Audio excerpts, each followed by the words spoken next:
what we want to do to maximize performance as well as shoulder safety, because if you're raw, the technique that's safer and where you're stronger will also be the technique that will bring you the most muscle mass, because every muscle group will be put in its optimal position and every joint will be stabilized and safe. So what I want you to do is take your position, grab the bar, squeeze it as hard as possible, then you're gonna shrug up your traps. Yep. And you keep that shrug position at all times. All right, I'm gonna demonstrate the shrug. All right, so you're gonna focus on my shoulder area. Don't just look at the trap, look at what the shoulder is doing. You grab the bar because you're actually gonna use the bar to pull yourself up. You're not just doing this, because it's, as soon as you set up, you lose that position. So you actually take proper position, and I'm gonna use the bar to get myself in a good position here, then just unrack the bar here. Lower and press here. Shrug, lower, press slightly below my high level. So it's not in a straight line like powerlifting. It's not like traditional J bodybuilding position. It's in the middle. So it's shrugged up, here, and here.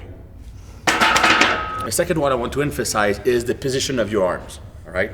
The classical powerlifting technique, what are they teaching us? Keep the elbows tucked in. That's to take advantage of the shirt's elasticity, right? But if we take the shrug position, that's not really possible. So what we want you to take is like a 45 degrees position. Not too much in here, because that will turn this way and that won't be optimal for pressing strength for the shoulders. With a shirt, that's fine, because the shirt takes care of that first pushing motion. Not too wide here, because then the triceps are in a weaker position. So you want that middle position here. Pressing, it's this movement here, right? Overhead, incline, press, decline, it's the same movement pattern. For example, if you were doing a decline, it's here, flat here, incline, overhead. It's the same basic movement pattern. So you want to have your elbows in the proper starting position here. Not necessarily here, because this is wider than here. You don't want that. You want the wrist to be slightly inside your elbows, not here, here. And the third important point with the bench press is the body's position, the way you use your legs. So you're gonna take a wide base with your feet slightly in front of your knees. In the powerlifting stance, you'd be back here. So that would allow you to arch your back. What I want you to do is put your feet more forward so you can push with your heels a bit more forward. So the front of the foot is in front of the knee, so a bit more forward. Here, still arch your back, you're gonna squeeze the glutes. And when the bar gets down to your chest level, I want you to imagine doing a push press. You know, a push press, you initiate the movement with a powerful leg drive. Same thing here. Obviously, we don't want the glutes to leave the bench. That's why you keep them squeezed hard at all times. That will prevent you from lifting them.